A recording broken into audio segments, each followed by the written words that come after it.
All right, those, of course, were live visuals that were being beamed out from the Manila, where the Philippines is all set to get a new top leader.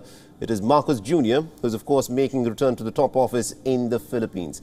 We'll get you the updates as they unfold in Manila, but for the time being, let's now shift our attention to what is happening in Ukraine, where amidst the fog of war, claims and counterclaims are flying thick and fast between Ukraine and Russia. And now the Russian President Vladimir Putin is refuting claims of having targeted a mall in Ukraine's Kremenchuk area. Remember, at least about 18,000 people were killed in this attack, and Putin has said that the country's army did not strike any civilian targets. Listen. Ни по каким гражданским объектам российская армия ударов не наносит. Нет необходимости. У нас есть все возможности для того, чтобы определить, что где находится, и при наличии современного высокоточного оружия большой дальности мы достигаем этих целей. Но в деталях я, конечно, узнаю, когда вернусь в Москву. Now, the remarks have come after Kiev accused Moscow of unleashing its missiles on a mall that was full of people on Monday. The Ukrainian President Volodymyr Zelensky had even called Russia a terror state during his address at the United Nations summit.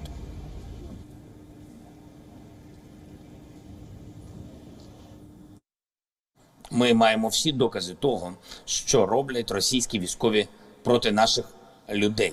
Сьогодні я хочу завершити це звернення одним з таких доказів, щоб ніхто не смів обманювати щодо ракетного удару по торговельному центру в Кременчуці. Російська ракета ударила саме по цьому об'єкту. Ціле спрямовано. Очевидно, що такий був наказ. Очевидно, що такі.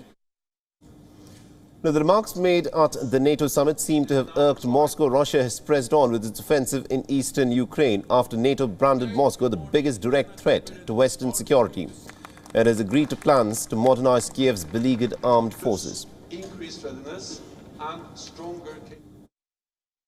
А это средство для защиты своих собственных интересов.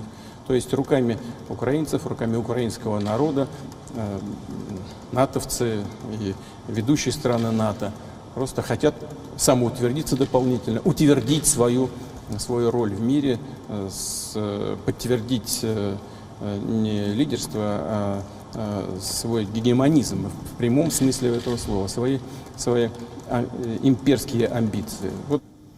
Meanwhile, Russia has intensified its attacks in eastern Ukraine. The Ukrainian authorities claim that they are trying to evacuate residents from the frontline eastern city of Lysychansk, which is currently the focus of Russia's attacks, where about 15,000 people are under relentless shelling.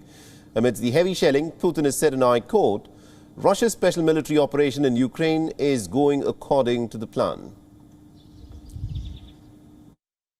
И работа идет спокойно, ритмично. Ну, как вы видите, войска двигаются и достигают тех рубежей, которые ставятся в качестве задачи на определенном этапе этой боевой работы. Все идет по плану, так что по срокам не надо говорить, и я никогда об этом не говорю, потому что это же жизнь, это реальные вещи. Подгонять под какие-то сроки – это неправильно.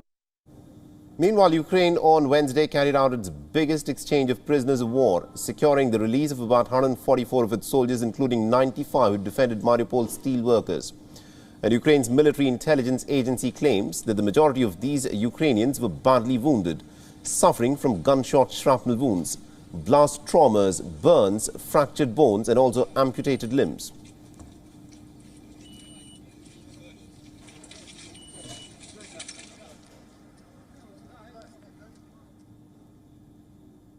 WION is now available in your country. Download the app now and get all the news on the move.